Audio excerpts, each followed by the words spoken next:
Bonjour et bienvenue pour un nouveau podcast de Boomer Turf. Nous sommes le mardi 3 mars 2026, veille de réunion PMU The Turf en direct sur Ikea et bien sûr avec vous, je vivrai sur Twitter @hkturf, une réunion à Happy Valley de 9 courses, les 4 premières sur tous les réseaux. PMU en ville et sur le web, et puis les 5 suivantes uniquement sur le web chez tous les opérateurs normalement, hein. Alors, qu'est-ce qu'on a au programme cette semaine? C'est un programme un tout petit peu chamboulé par rapport à d'habitude et pour cause, on a un gros invité, c'est Maxime Guyon qui a bien voulu répondre à nos questions, peu après son retour de Hong Kong, après 3 mois de saison là-bas, et donc il fait un bilan là-bas et il nous a annoncé une grande nouvelle, on sera impatients décidément de le revoir à Hong Kong parce qu'il va y retourner au mois d'avril et nous allons, parler de ça dans cette, interview qui était, très, très intéressante évidemment. Avant ça, je vais vous raconter ce qui s'est passé dimanche à Châtillon, bien sûr, avec la victoire de Romantic Warrior et puis celle de Stormy Grove dans la Classic Cup qui a fait couler beaucoup d'encre et puis ensuite on parlera des courses de demain et des chevaux que je vous conseille de suivre, sachant que désormais ce sont les chevaux qui vont devant qui sont très avantagés puisqu'on aura une lice à 9 mètres, c'est énorme là-bas à, Happy Valley. Et puis on finira par, notre rubrique Le saviez-vous? À propos des contenus du programme, à télécharger que vous pouvez trouver avant chaque réunion sur notre site hongkongturf.fr. À tout de suite.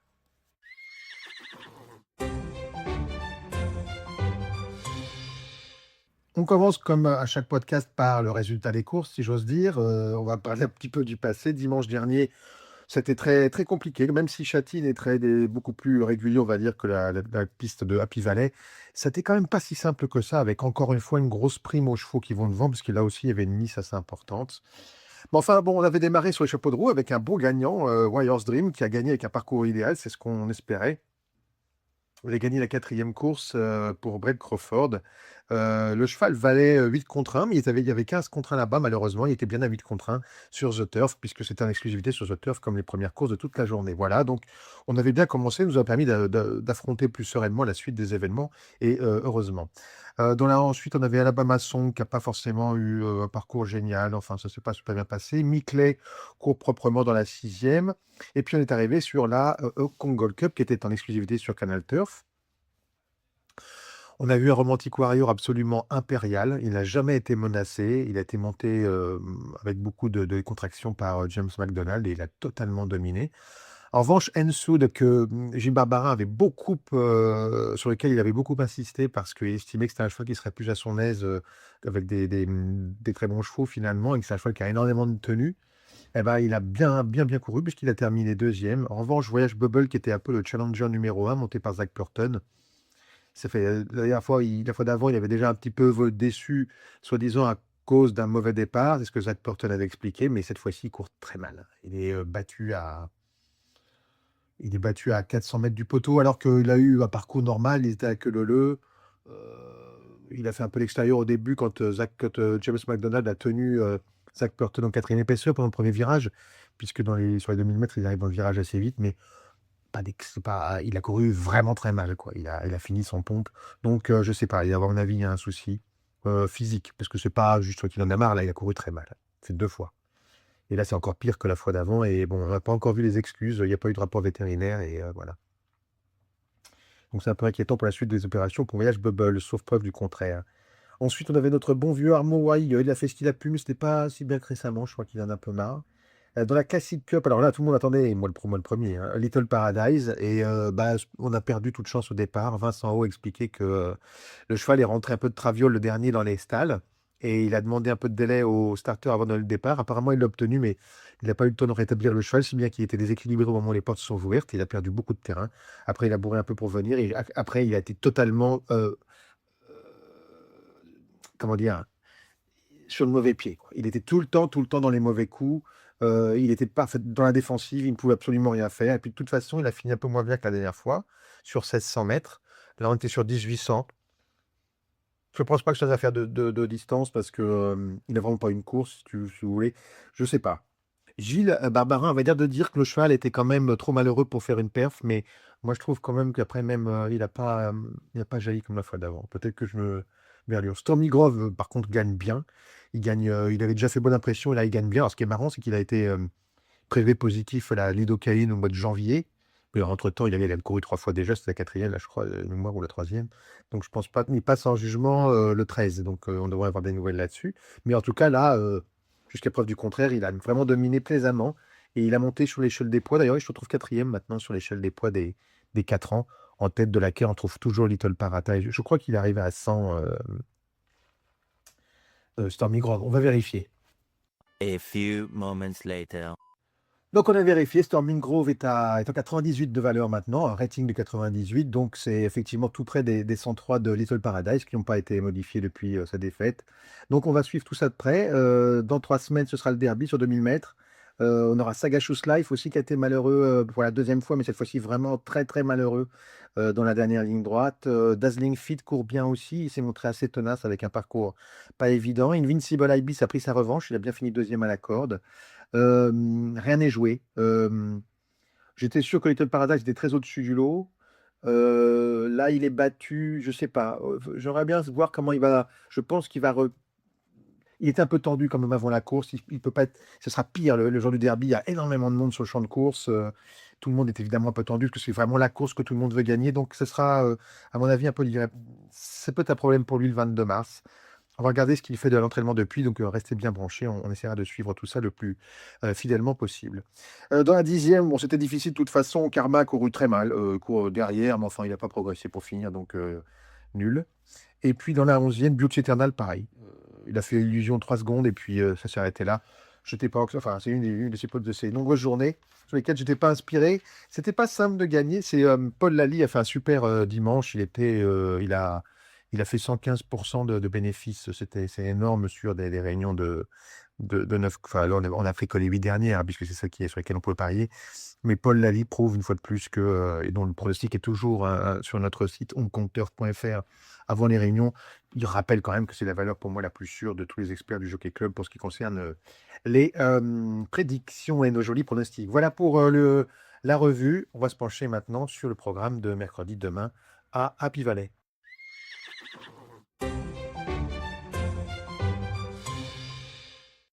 Nous retrouvons Happy Valley ce mercredi, comme de juste, 11h40, réunion 3. On sera d'abord disponible partout, puis ensuite uniquement sur le web. À partir de 11h40, je serai avec vous à partir de 11h30, même 11h15, sur Twitter, notre fil @h14 pour un thread qui va nous amener tout au long de cette réunion de 9 courses. Mes conseils, mes choix à suivre pour mercredi. D'abord, on va commencer par le 7 dans la première, Super Sicario, qui avait le 12 la dernière fois à la corde. Là, il a le 5. C'est Hugh Bowman, c'est un choix qui va devant. Il n'entraînait pas Caspar Fownes, il a tout pour lui. Dans la deuxième, le 10, Oriental Surprise. Je l'ai dans le collimateur depuis un petit moment. Là, il trouve vraiment un bel engagement. Un peu en bas du tableau. Il est capable d'aller devant. Il est régulier. Il va sûrement faire une belle course. Dans la troisième, le 9, Smart City, qui a peu couru en 2025. C'est sa 7e sortie simplement cette campagne. Il a été repéré dernièrement, c'était pas mal. Je pense qu'il va avec le dos à la corde, il va avoir un bon parcours et dans ce cas-là, il devrait pouvoir, s'imposer. Concrétiser en tout cas. La 4e, difficile, le 404 Skycap, j'aime bien. Il a déjà gagné sur ce parcours, dans la même catégorie. Il a 9 à la corde, mais il est bien placé au poids. Je pense qu'il peut se permettre de faire un peu de brûler un peu d'essence au début pour retrouver une bonne place et puis ensuite d'aller au bout. Dans la 5e, on va suivre le 4, Fortune Whiskey. Ça m'embête parce que je m'étais promis de ne pas prendre de chevaux qui attendaient, mais dernièrement, il a couru un peu plus près de la tête que d'habitude. Avec le dos à la corde et Macmo, comme ça, je vois qu'il progresse tout le temps. Je me demande s'il n'est pas capable de faire un numéro cette fois-ci, s'il n'est pas trop trop loin. Je vous rappelle qu'il y a 9 mètres entre la corde, entre le rail et la corde de demain. C'est une lisse à 9 mètres, c'est beaucoup, mais je pense qu'il ne sera pas si loin que ça dans le parcours. C'est le numéro 4, Fortune Whiskey dans la 5e. Dans la 6e, j'ai choisi une bonne impression récente, c'est le 6 Hey Bros qui vient de débuter. Ce jour-là, il a été déséquilibré au départ, donc il a perdu du terrain. C'était un petit peu compliqué, mais pour les débuts, de toute façon, ça se passe jamais très très bien les débuts, je trouve. Enfin, souvent, ça se passe mal à Hong Kong. Ensuite, il a refait beaucoup de terrain. Cette fois-ci, il a le 10 à la corde, mais peut-être qu'il va mieux démarrer malgré tout, et qu'à ce moment-là, il peut les emmener. C'est une course qui est assez relevée, mais je crois qu'il est bon, ce numéro 6 Hey Bros dans la 6e. Dans la 7e, je me suis pas embêté, je vous ai donné le favori, l'As Ragabombe. Je sais que c'est pas bien, que je devrais pas, mais c'est une course très difficile et tous ceux que j'avais envie de mettre contre lui ont le gros défaut dans la cuirasse, alors que lui en a quasiment pas. Donc par défaut, je vous donne le favori, l'As Ragabombe. Dans la 8e, le numéro 3 Pégase. Il va avoir un parcours idéal pour filer derrière les leaders et puis après il pourra sans doute résister aux favoris, le 8 Storming Dragon que j'adore, mais je pense qu'encore une fois que, heu, avec une Nice à 9 mètres, ce cheval qui est un petit peu attentiste aura pas trop de marge. Il est très bon, mais je suis pas sûr qu'il soit, assez bon pour rendre ce handicap, alors que le 3 Pégase, lui, a juste, ce qu'il faut pour réussir ces catégories et qu'il aura un bon parcours. Enfin, on terminera dans la 9e avec le 11 With All My Face, avec le 7 à la corde. Mais oui, il va devant, il peut vraiment aller loin. Hem, il n'a pas beaucoup couru à Pivalet, c'est sa troisième sortie à Pivalet. Il a terminé 2 fois troisième avant, donc il se plaît bien là. Sa troisième sortie, donc sur cette piste, je pense qu'il peut concrétiser ce numéro 11 dans la 9e. With All My Face pour l'entraînement de, David Hayes. Et maintenant, on va se retrouver pour ce que vous attendez tous, j'imagine, l'interview de Maxime Guyon.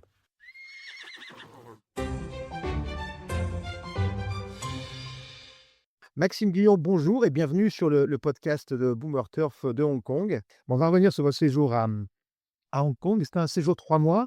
C'est un séjour très, très long. C'est la première fois que vous restiez si longtemps là-bas, je pense? Non, je l'avais déjà fait il y a 15 ans. Il fait déjà 2 ans d'affilée et c'était sur les mêmes périodes. Après, j'avais arrêté parce que ma femme a été enceinte et on a eu une fille, donc j'ai voulu profiter de son enfance et ne pas retourner, 3 mois à l'étranger, donc c'est pour ça que j'avais mis un stop à ce voyage-là. OK. Et puis là, qu'est-ce qui vous a incité à y retourner du coup?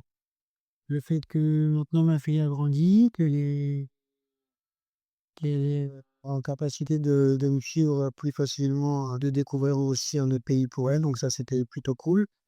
Et puis, le fait que, j'avais envie de changer un peu d'endroit plutôt que de rester en France, ça me bien. Et du coup, après ces 3 mois, vous revenez plus fit entre guillemets que lors des saisons précédentes parce que vous avez jamais pu en fait vous poser quoi? Enfin quasiment pas? Ouais, bah, vous savez, quand je restais en France, je me reposais 15 jours, donc c'est pas non plus énorme. Mais, non, non, je reviens, je reviens en étant content d'être rentré, en ayant passé un bon hiver à Hong Kong.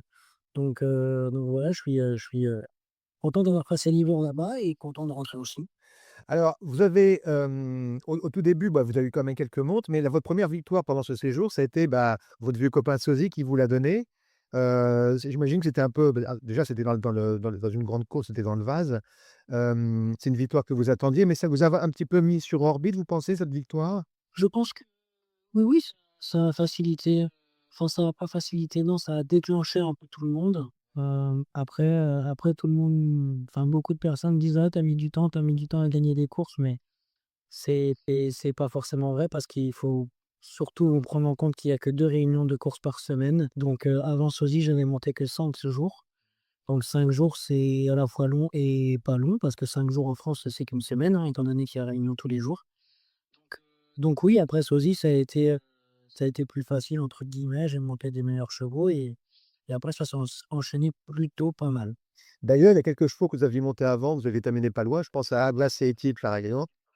Et pour finir, bah, vous l'avez gagné avec lui juste après. Ouais, ouais, tout à fait. Non, mais j'avais monté des chevaux sympas et compétitifs, avant Sozy.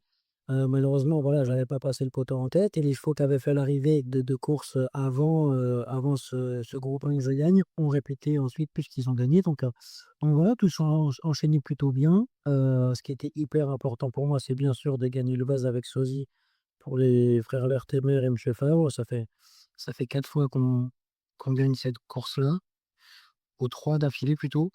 Donc, enfin, ça fait 3 fois que je la gagne, en tout cas pour Monsieur Favre, 2 fois avec le Vertemer, donc non, non, non, c'est top, je suis très content d'avoir gagné avec Sozy. Et ensuite, vous avez enchaîné avec 3 doublés consécutifs, hein, les 21-23 décembre, puis le 4 janvier, donc c'est le Noël a dû très bien se passer là-bas. Vous montiez souvent pour, Pierre Heng au début. Est-ce que ça se passe comme ça? Vous avez des entraîneurs qui vous font confiance en priorité, chez qui vous allez le matin? Ou est-ce que c'est un peu le hasard des choses?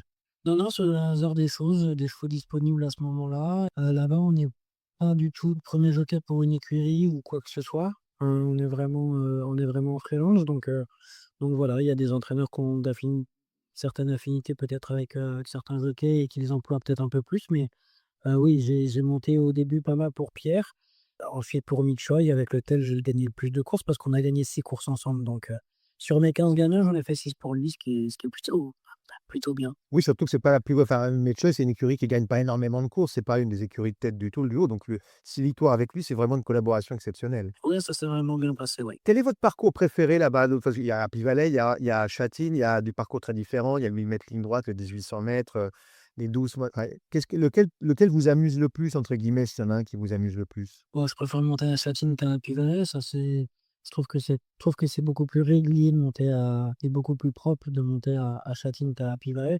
Mmh. Le tracé d'Happy Valley est très petit, donc je crois que le tour, il doit faire, 1300 m, 1400 m grand maximum. Ouais, c'est ça. Donc donc c'est un tout petit champ de course, maintenant, voilà, il y a pas un tracé, en particulier. Je préfère par contre monter à Châtine qu'à Épinal. Même si, j'ai gagné des courses à Épinal, il y a pas de problème, hein, mais en tant que jockey, je trouve que c'est plus confortable de monter à Châtine. Malgré tout, le rythme des courses là-bas est très, très différent de ce qu'on connaît en France. Est-ce que ça vous demande une période d'adaptation, premièrement? Et est-ce qu'ensuite, ça vous apporte quelque chose quand vous revenez en France? Est-ce que même maintenant, vous avez votre carrière est quand même déjà, très, très avancée, ça vous donne encore quelque chose qui vous manquerait peut-être si vous n'alliez pas à Hong Kong? Bah, vous savez, malheureusement, en France, c'est vraiment des courses, où on n'avance pas et où on finit, bien souvent sur des sprints, sur des déboulés, donc voilà, à Hong Kong, vous l'avez dit, c'est tout à fait l'inverse. C'est des courses qui roulent beaucoup et c'est vraiment différent. Maintenant, Hong Kong, en termes de tactique, bah, ça n'importe rien à la France parce que c'est des courses qui sont très régulières. Donc, heu, donc voilà, à Hong Kong, on part, généralement presque en poussant pendant 50 ou 100 m et en France, c'est totalement l'inverse. Donc, à ce niveau-là, non, ça apporte pas grand-chose.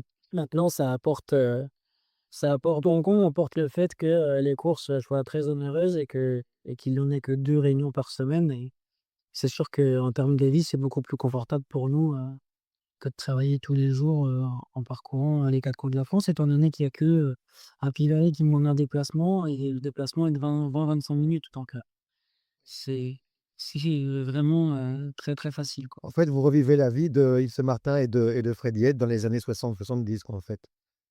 Ouais, ouais, c'est un peu ça, c'est des jockeys qui n'allaient pas en province, qui montaient qu'à Paris. À cette période-là, ça se faisait. Maintenant, c'est pratiquement impossible si on veut rester dans les 4-5 premiers, c'est compliqué de ne plus voyager donc voilà, il faut faire avec son temps, c'est comme ça.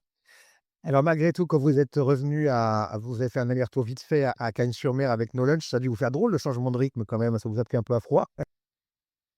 Non, pas forcément parce que voilà, j'ai 37 ans maintenant, je suis quand même, nous les jockeys, français, il y a pas beaucoup de courses qui vont aussi peu vite comme ça dans le monde. Les Anglais vont très réguliers, les Japonais vont c'est des courses rythmées aussi. Aux États-Unis, pareil. Enfin voilà, il y a un peu que la France qui fait ça. Donc on est quand même habitué les jockeys européens à s'adapter, relativement vite. Donc voilà, faut pas oublier que c'est des courses de chevaux.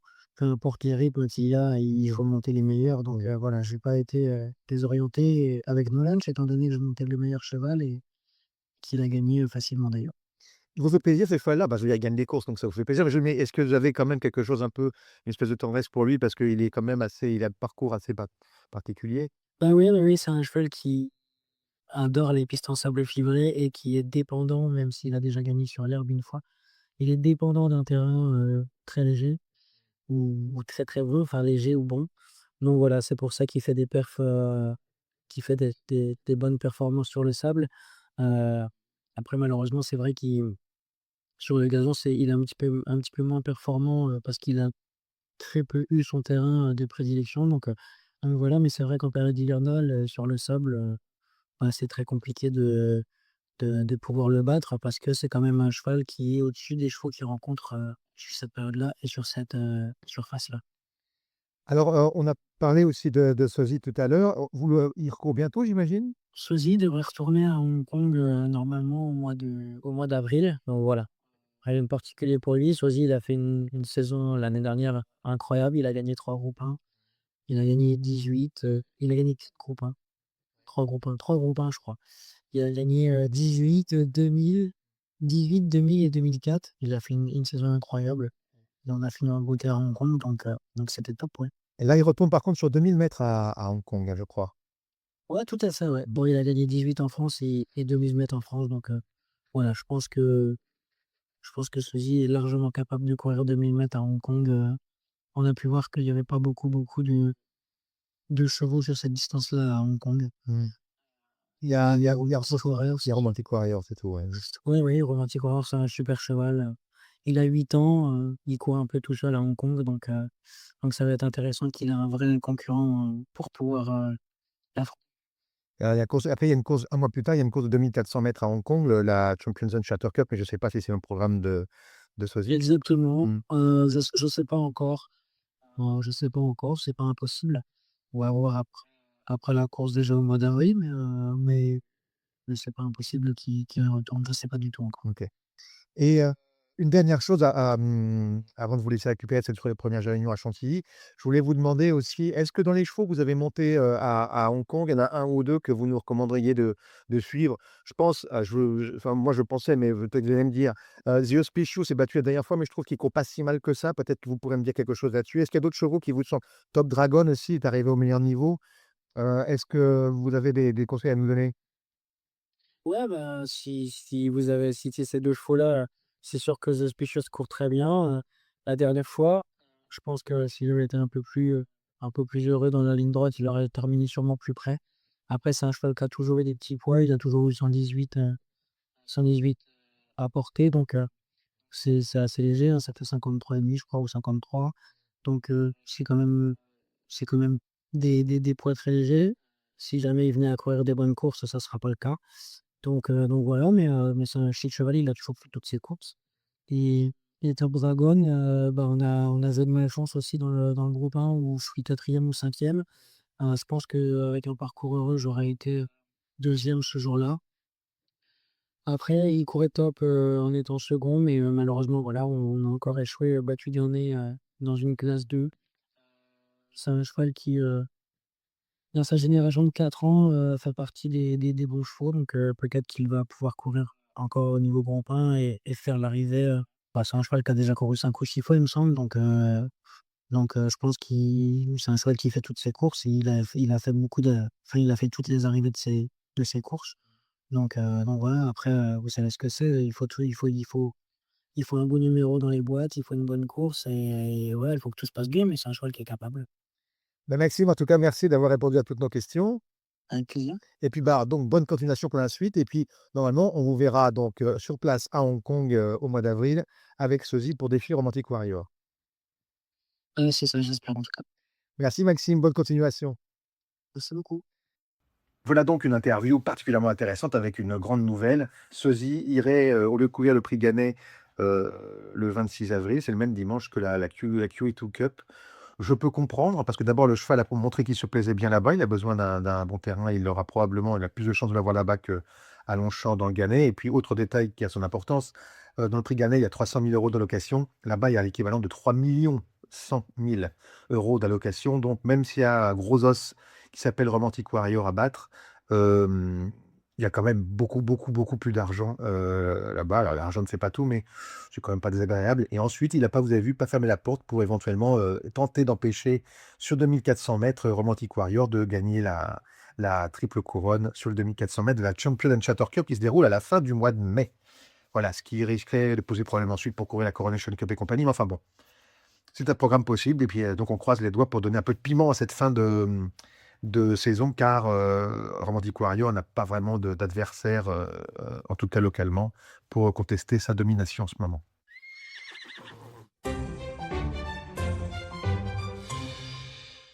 Le saviez-vous? Alors, j'ai voulu vous même il y a un truc qui me chagrine pour vous, hein, parce que moi je l'ai, donc j'ai pas de souci, mais vous avez à disposition à chaque fois, à chaque veille de course à Hong Kong, le programme officiel de Hong Kong sur le site hongkongturf.fr.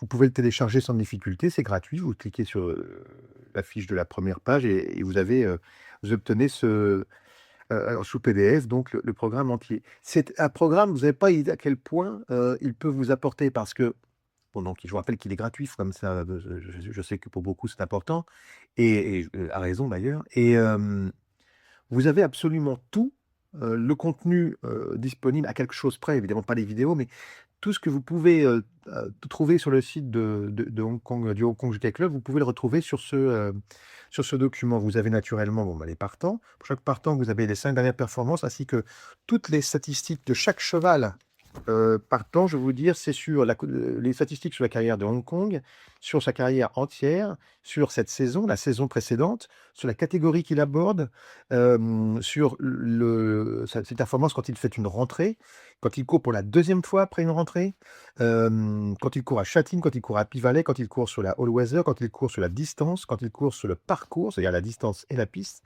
quand il court avec ce jockey, quand il court sur ce terrain, quand il court sur... et non, et ensuite, il y a aussi une statistique entre la réussite de l'entraîneur avec ce jockey et vice-versa. Donc, si vous voulez, vous avez énormément d'éléments qui sont très, très utiles. Vous avez les 5 dernières performances avec quand même beaucoup de détails. Même sans parler anglais, vous avez quand même énormément de détails là-dessus. Ensuite, vous avez, à défaut de pronostic, vous avez un résumé de toutes les barrières trials de tous les concurrents qui ont fait un barrière trial avant de venir ici, tous les chevaux qui ont un dossier vétérinaire. Vous avez les carrières de ceux qui ont couru à l'étranger. J'en passe, voilà. Évidemment, toutes les stats sur les jockeys, sur les entraîneurs. Il y a vraiment une mine de renseignements dans ce programme. Et donc, je pense que vraiment, vous auriez beaucoup à gagner à jeter un petit coup d'œil sur ce document, qui, encore une fois, ça ne vous coûte rien. Vous n'avez qu'à l'ouvrir et à regarder si vous trouvez quelque chose qui vous intéresse. Si jamais quelque chose vous ne comprenez pas un contenu, vous n'hésitez pas. Vous allez sur le Twitter et sur le compte @hcaturf et vous m'envoyez vos questions. Je tâcherai toujours de vous répondre par ce canal-là. Je suis très attentif aux messages qui nous sont adressés sur Twitter. Mais donc, je vous en conjure, quand vous avez une minute et que allez regarder ce programme, ce serait dommage de s'en priver. Vous avez les speed maps aussi, oui, pardon.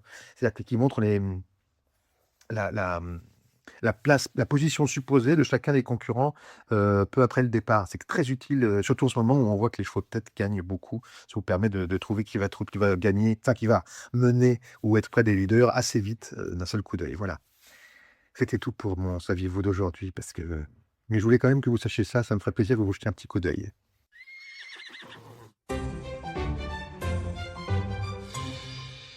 C'est tout pour aujourd'hui. On se retrouve donc mercredi, demain, 4 mars, à partir de 11h15, 11h30, en direct sur Twitter, @hcaturf, pour un direct, un thread qui va suivre toute la réunion jusqu'à 16h, pour vous donner toutes les informations en dernière minute, les changements de cotes, les informations qu'on aura apprises sur le direct local, avec donc, parce que moi j'écoute ce qu'ils disent, et donc s'il y a quelque chose qui est intéressant, je tâche de vous le relayer. Donc suivez-nous pour avoir les dernières infos, et puis éventuellement pour modifier les pronostics qui sont toujours un petit peu risqués quand on n'a pas exactement les codes, quand on n'a pas exactement les dernières infos. Voilà. Ok, on se retrouve demain donc sur Twitter, puis sinon on se retrouvera dimanche sur Canal Teuf à partir de 7h probablement, ou 7h moins quart, avec Gilles Barbarin pour la réunion de Châtine. Salut.